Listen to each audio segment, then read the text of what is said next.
Hi friends, good morning. ಇವತ್ತು ಬೆಳಗ್ಗೆಯಿಂದ ನಾನು ವ್ಲಾಗ್ ಸ್ಟಾರ್ಟ್ ಮಾಡಿದ್ದೀನಿ. ಇವತ್ತು ವಿಡಿಯೋ ಏನಪ್ಪ ಅಂದರೆ ಹಸುಗಳನ್ನೆಲ್ಲ ಆಚೆ ಕಟ್ಟಾಕಬೇಕು. ಅವಕ್ಕೆಲ್ಲ ಪೀಡಿಟ್ಟು ನೀರಿಟ್ಟು ಕಸ ಎಲ್ಲ ಒಂದು ಸ್ವಲ್ಪ ಗುಡಿಸಿದ್ದೀನಿ. ಇನ್ನೂ ಒಂದು ಸ್ವಲ್ಪ ಗುಡಿಸೋದಿದೆ. ನೋಡಿ, ಎಲ್ಲ ಹಾಕಿರೋದು ಬಟ್ಟೆ, ಸೋಫಾ ಮೇಲಿನ ಕವರು ಎಲ್ಲ ವಾಶ್ ಮಾಡೋಕ್ಕೆ ಹಾಕಿದ್ದೆ. ಟಿಫನ್ ಎಲ್ಲ ಆಯಿತು. ಮಕ್ಕಳೆಲ್ಲ ಸ್ಕೂಲ್ಗೆ ಹೋದ್ರು. ಚಪಾತಿ ಮತ್ತು ಬೀಟ್ರೋಟ್ ಪಲ್ಯ ಮಾಡಿದ್ದೆ ಇವತ್ತು ಟಿಫನ್ನು. ಹಾಗೆ ಮಕ್ಕಳನ್ನೆಲ್ಲ ಕಳಿಸು ಸ್ಕೂಲ್ಗೆ. ಹಸುಗಳನ್ನೆಲ್ಲ ಆಚೆ ಕಟ್ಟಾಕಿ ಅವಕ್ಕೆಲ್ಲ ಫೀಡ್ ಇಡಬೇಕು. ಇವತ್ತಿನ ದಿನ ಹೇಗೆ ಹೋಗುತ್ತೆ ಅಂತ ನೋಡೋಣ ಬನ್ನಿ. ಹಸುಗಳನ್ನೆಲ್ಲ ಹಿಡ್ಕೊಂಬಂದು ಆಚೆ ಕಟ್ಟಾಕಿದ್ದೀನಿ. ನೋಡಿ, ಅಲ್ಲೊಂದು ಕಟ್ಟಾಕಿದ್ದೀನಿ. ಅವಕ್ಕೆಲ್ಲ ಫೀಡ್ ಇಡಬೇಕು. ದೂರ ಅಲ್ಲಿ ಒಂದು ಇಲ್ಲೊಂದು ಕಟ್ಟಾಕಿದ್ದೀನಿ. ಈ ಥರ ಅವಕ್ಕೆಲ್ಲ ಫೀಡ್ ಇಡಬೇಕು. ಫಸ್ಟ್ ಫೀಡು ಹಾಗೆ ಬಕೆಟ್ಗೆ ಹಾಕಿಟ್ಬಿಟ್ಟು ಆಮೇಲೆ ಬೂಸ ಮತ್ತು ಉಪ್ಪು ಹಾಕಿ ನೀರಿಡೋದು.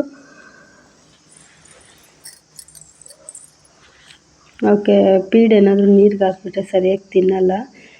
ನೀರು ಕುಡಿಯೋದು ಇಲ್ಲ. ಆ ಕಡೆಗೆ ಫೀಡು ತಿನ್ನೋಕೆ ಹೋಗಿ ನೀರೆಲ್ಲ ಚೆಲ್ಲಾಗ್ತವೆ. ಅದಕ್ಕೆ ಒಣಗಿರೋದು ಹಾಗೆ ಇಟ್ಬಿಟ್ಟು ಆಮೇಲೆ ಬೂಸ ಉಪ್ಪು ಹಾಕಿ ನೀರು ಮಿಕ್ಸ್ ಮಾಡಿ ಇಡ್ತೀವಿ. ನೋಡಿ, ಕೋಳಿ ಮರಿಗಳು ಎಷ್ಟು ಚೆನ್ನಾಗಿದೆ. ಚಿಕ್ಕ ಚಿಕ್ಕ ಮರಿಗಳು. ಒಂದು ಮರಿನ ಇದು ಮಾಡಲ್ಲ ಈ ಫ್ರೆಂಡ್ಸ್. ಈ ಕೋಳಿಗಳು ತುಂಬ ಚೆನ್ನಾಗಿ ಜೋಪಾನ ಮಾಡ್ತವೆ ತನ್ನ ಮರಿಗಳನ್ನ. ಅಷ್ಟು ಮಾತ್ರ ಇವಾಗಿನ ಕಾಲದಲ್ಲಿ ಮನುಷ್ಯರಿಗೆ ತನ್ನ ಮಕ್ಕಳು, ತನ್ನ ಸಂಬಂಧಗಳು ಅನ್ನೋ ವ್ಯಾಲ್ಯೂನೇ ಗೊತ್ತಾಗದೆ ಹೋಗ್ತಾ ಇದೆ. ಅಂಥದ್ರಲ್ಲಿ ಈ ಮೂಕ ಪ್ರಾಣಿಗಳು ಅಷ್ಟು ಚೆನ್ನಾಗಿ ಪೋಷಣೆ ಮಾಡ್ತವೆ ತನ್ನ ಮರಿಗಳನ್ನ. ಎಲ್ಲಾದರೂ ಒಂದು ಮರಿ ಬಡ್ಕೊಂಡ್ರೆ ಸಾಕು, ಹೋಗ್ಬಿಡುತ್ತೆ ಹಂಗೆ ಗಲಾಟೆಗಿದು ಓಡಿಸ್ಕೊಂಡೇ ಹೊರ್ಟೋಗುತ್ತೆ. ಬೇರೆ ಕೋಳಿಗಳನ್ನ ಮನುಷ್ಯರನ್ನು ಮುಟ್ಟಕ್ಕೆ ಬಿಡಲ್ಲ. ಎಷ್ಟು ಶಾರ್ಪಾಗಿದೆ ಕೋಳಿ. ಫೀಡ್ ಇಟ್ಟಿದ್ದೀನಿ ತಿನ್ನೋದಕ್ಕೆ.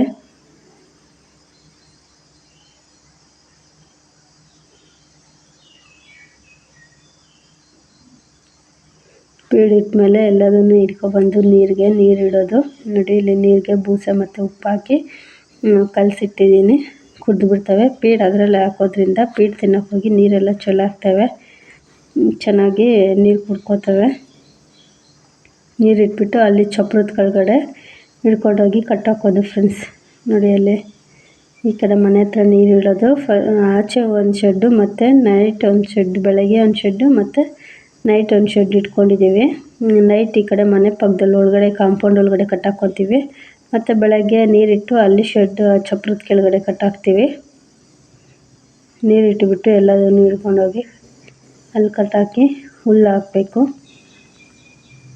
ಮತ್ತು ಕರುಗಳು ಅಲ್ಲೇ ಇರೋದು. ಅವು ಚೇಂಜ್ ಮಾಡೋಕ್ಕೆ ಹೋದರೆ, ಹಿಡ್ಕೊಳಕ್ಕೆ ಹೋದರೆ ಯಾವ ಕಡೆಗಂದರೆ ಆ ಕಡೆಗೆ ಎಗುರ್ತಾ ಇರ್ತವೆ. ಹಿಡಿಯೋಕ್ಕಾಗಲ್ಲ ಫ್ರೆಂಡ್ಸ್. ನಮ್ಮನ್ನೇ ಎಳ್ಕೊಂಡು ಹೊರ್ಟೋಗುತ್ತೆ. ಮೊನ್ನೆ ಹಂಗೆ ಈ ಕರು ಎಳ್ಕೊಂಡು ಹೊರ್ಟೋಗಿತ್ತು. ಆವಾಗಿಂದ ನಾನು ಎಲ್ಲೂ ಬಿಚ್ಚೋದಿಲ್ಲ ಅವನ್ನ. ಅಲ್ಲೇ ಇಟ್ಟಿದ್ದ ಹತ್ರನೇ ನೀರು ಇಟ್ಬಿಡ್ತೀನಿ. ಇನ್ನು ಲಾಸ್ಟ್ ದೊಡ್ಡ ಕರು ಅವಕ್ಕೆಲ್ಲ ನೀರು ಇಟ್ಬಿಟ್ಟು ಆಮೇಲೆ ಬಂದು ನಾವು ಚಪಾತಿ ಸುಟ್ಕೊತಾ ಇದ್ದೀವಿ. ನೋಡಿ, ಅವಕ್ಕೆಲ್ಲ ಫಸ್ಟು ನೋಡಿ ನೀರೆಲ್ಲ ಇಟ್ಟು ಹುಲ್ಲು ಹಾಕಿ ಮೇವು ಆಮೇಲೆ ಬಂದು ನಮಗೆ ಮಾಡ್ಕೊಳ್ಳೋದು. ನೆಕ್ಸ್ಟ್ ಟಿಫನ್ನು ಚಪಾತಿ ಮಾಡಿದ್ದೆ. ಚಪಾತಿ ಮತ್ತು ಬೆಂಡೆಕಾಯಿ ಪಲ್ಯ ಮಾಡಿದ್ದೆ ಟಿಫನ್ಗೆ. ಚಪಾತಿ ನಾನು ಉಜ್ಕೊಡ್ತಾಯಿದ್ರೆ ನಮ್ಮ ಮನೆಯವ್ರು ಸುಡ್ತಾಯಿದ್ರು. ಒಬ್ಬರೇ ಉಜ್ಕೊಂಡು ಸುಡಬೇಕು ಅಂದರೆ ಲೇಟ್ ಆಗಿಬಿಡುತ್ತೆ ಅಂತೇಳಿ ಈ ಥರ ಸಣ್ಣ ಪುಟ್ಟ ಹೆಲ್ಪ್ ಮಾಡಿಕೊಡ್ತಾರೆ. ತರಕಾರಿ ಹೆಚ್ಕೊಡೋದಾಗಿರ್ಬೋದು, ಚಪಾತಿ ಸುಡುವಾಗ ಹೆಲ್ಪ್ ಮಾಡೋದು, ಇದೆಲ್ಲ ಮಾಡಿಕೊಡ್ತಾರೆ ಫ್ರೆಂಡ್ಸ್ ನಮ್ಮ ಮನೆಯಲ್ಲಿ. ನಮ್ಮ ಮನೆಯವ್ರು ಇಲ್ಲಾಂದರೆ ನಮ್ಮ ಮಕ್ಕಳು ಹೆಲ್ಪ್ ಮಾಡಿಕೊಡ್ತಾರೆ. ನೋಡಿ, ಸುಡ್ತಾ ಇದ್ದಾರೆ. ಮಾತಾಡ್ಕೊಂಡು ಇಬ್ಬರು ಸುಟ್ಕೊತಾ ಇದ್ದೀವಿ. ನಾನು ವಸ್ತು ಕೊಟ್ಟರೆ ಅವ್ರು ಸುಟ್ಕೊತಾರೆ. ಇನ್ನೊಂದೇ ಒಂದಿತ್ತು ನಾನು ಸುಡ್ತೀನಿ, ನೀನು ತಿನ್ನು ಅಂತ ಹೇಳ್ಬಿಟ್ಟು ಕಳಿಸ್ಬಿಟ್ಟು ನಮ್ಮ ಮನೆಯವ್ರಿಗೆ ಹಾಕ್ಕೊಟ್ಟು ಹಾಗೆ ನಾನು ಅದೆಲ್ಲ ಸುಟ್ಟು ತೆಗೆದುಬಿಟ್ಟು ಹಾಗೆಲ್ಲ ಕ್ಲೀನ್ ಮಾಡ್ಕೊತಿದ್ದೀನಿ. ಆವಾಗೇ ಕ್ಲೀನ್ ಮಾಡಿಬಿಟ್ರೆ ರಿಸ್ಕ್ ಕಮ್ಮಿ ಆಗುತ್ತೆ. ಇಲ್ಲ ಅಂದರೆ ಸಪ್ರೇಟಾಗಿ ಅದನ್ನೇ ಕ್ಲೀನ್ ಮಾಡ್ಕೊಂಡು ಕೂತ್ಕೊಬೇಕು ಅಂದರೆ ಭಾರಿ ತಲೆನೋವು ಫ್ರೆಂಡ್ಸ್. ಅದಕ್ಕೆ ನಾನು ಆವಾಗೇ ಕ್ಲೀನ್ ಮಾಡಿಬಿಟ್ಟು ಮತ್ತು ನಾನು ಟಿಫನ್ ತಿನ್ನೋಕ್ಕೆ ಕೂತ್ಕೊಳ್ಳೋದು. ನೋಡಿ, ಎಲ್ಲ ಒರೆಸ್ಬಿಟ್ಟಲ್ಲಿ ಒಂಚೂರು ನೀರು ಹಾಕಿದ್ದೀನಿ. ಸ್ವಲ್ಪ ನೆನ್ಕೊಬೇಕು. ನೀರು ಒಂದು ಸ್ವಲ್ಪ ನೋಡಿ, ಅಲ್ಲಿ ನೀರು ಹಾಕಿದ್ದೀನಿ ನೆನ್ಕೊಳ್ಳಿ ಅಂತ. ತಿನ್ನೋಷ್ಟರಲ್ಲಿ ನೆನ್ಕೊಳ್ಳುತ್ತೆ. ಆಮೇಲೆ ಅದನ್ನು ಕ್ಲೀನ್ ಮಾಡಿಬಿಟ್ಟು ಟಿಫನ್ ಮಾಡಿಕೊಂಡು ಹಾಗೆ ಕಸ ಎಲ್ಲ ಗುಡಿಸ್ಕೊತಾ ಇದ್ದೀನಿ. ಮತ್ತೆ ಅಂದರೆ ಆಗಲ್ಲ ಫ್ರೆಂಡ್ಸ್, ಹಾಗೆ ಎದ್ದೋಗ್ಬಿಡ್ತೀನಿ. ಕಸ ಗುಡಿಸ್ಕೊಂಡು ಎಲ್ಲ ಕ್ಲೀನ್ ಮಾಡ್ಕೊಳ್ಳೋಣ ಅಂಥೇಳಿ ಎಲ್ಲ ಮಾಡಿ ಫಸ್ಟು ಆಚೆ ಫ್ರೆಂಡ್ಸ್ ಆಚೆ ಕೆಲಸ ಎಲ್ಲ ಹಸುಗಳ ಹತ್ರ ಮುಗಿದ್ಬಿಟ್ರೆ ನೆಕ್ಸ್ಟು ನಾನು ಮನೆ ಕೆಲಸ ಮಾಡ್ಕೊಳ್ಳೋದು. ಆಮೇಲೆ ಅಂದರೆ ಮಾಡ್ಕೊಳ್ಳೋದಕ್ಕಾಗಲ್ಲ. ಫಸ್ಟ್ ಅಲ್ಲಿ ಬಿಸಿಲಾಗ್ಬಿಡುತ್ತಲ್ವ ಆಚೆ, ಫಸ್ಟ್ ಅದು ಮುಗಿಸ್ಬಿಡ್ಬೇಕು. ಆಮೇಲೆ ಮನೆ ಕೆಲಸ ಮಾಡ್ಕೊತೀನಿ. ನೆರಳಲ್ಲಿ ಮಾಡ್ಕೊಬೋದು ಅಂಥೇಳಿ ಎಲ್ಲ ಕಸ ಗುಡಿಸಿ ಎಲ್ಲ ಆದಮೇಲೆ ಟೊಮೆಟೊ ಸಾರು ಮಾಡೋಣ ಅಂಥೇಳಿ ಟೊಮೆಟೊ ಎಲ್ಲ ಕಟ್ ಮಾಡಿ ಫ್ರೈ ಮಾಡ್ಕೊತಾ ಇದ್ದೀನಿ. ನೋಡಿ, ಎಲ್ಲ ಸಾಂಬಾರು ಮಾಡಿಟ್ಬಿಟ್ರೆ ಟೆನ್ಷನ್ ಇರೋಲ್ಲ ಅಂತ ನೆಕ್ಸ್ಟ್ ದಿನ ಬೆಂಗಳೂರಿಗೆ ಹೋದ್ವಿ. ಅದ್ರದ್ದೇ ಇದು ಟ್ರಾಫಿಕಲ್ಲಿ ಸಖತ್ತು ಟ್ರಾಫಿಕ್ಕು ಫ್ರೆಂಡ್ಸ್. ಯಪ್ಪ ಈ ಬಿಸಿಲು ಟ್ರಾಫಿಕಲ್ಲಿ ಫಂಕ್ಷನ್ ಒಂದಿತ್ತು, ಅಲ್ಲಿಗೆ ಹೋಗಿ ಬರೋಣ ಅಂತ ಹೋದ್ವಿ. ನೋಡಿ ಇದು ಮೆಟ್ರೋ ಸ್ಟೇಷನ್ನು ಬೆನ್ಗೇನಹಳ್ಳಿದು. ಈ ಕಡೆ ಫ್ಲೈಓವರ್ ಹತ್ತಿ ಆ ಕಡೆಗೆ ಹೋಗ್ತಾ ಇದ್ವಿ ಬಸ್ ಸ್ಟಾಪ್ಗೆ. ಲಿಫ್ಟ್ ಇತ್ತು, ಲಿಫ್ಟಲ್ಲಿ ಬರೋದು ಲೇಟ್ ಆಗುತ್ತೆ, ಅಷ್ಟರಲ್ಲಿ ಇಳ್ಕೊಂಡೆ ಹೊರ್ಟೋಗ್ಬೋದು ಅಂತೇಳಿ ಇಳ್ಕೊಂಡೆ ಹೋಗ್ತಾ ಇದ್ದೀವಿ ಬೆಂಗಳೂರಿಗೆ.